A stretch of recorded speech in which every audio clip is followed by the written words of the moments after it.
Bank of England's Bailey signals for interest rate cuts in 2025 if inflation cools. Bank of England Governor Andrew Bailey on Wednesday signaled that the UK could be on track for 4 interest rate cuts over the next year if inflation continues on a downward path.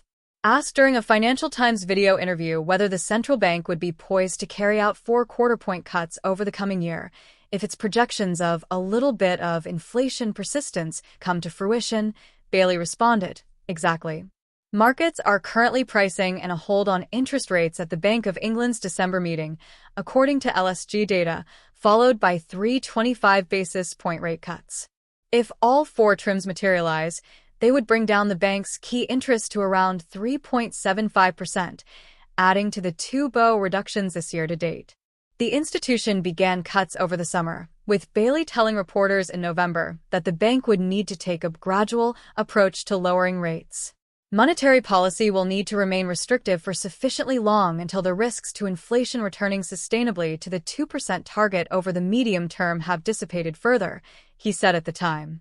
Surveying the inflation picture on Wednesday, the BO governor added that consumer prices had come down faster than the central bank had anticipated. "A year ago, we were saying that inflation today would be around 1% higher than it actually is," he said during the interview. "And that, I think, is a good test of the central banking regime." UK inflation surprised markets with a rise to a sharply higher than expected 2.3% in October, up from the 1.7% of September. Sterling was trading flat on Wednesday morning, reaching $1.2671 by 11:52 a.m., erasing some of its earlier losses.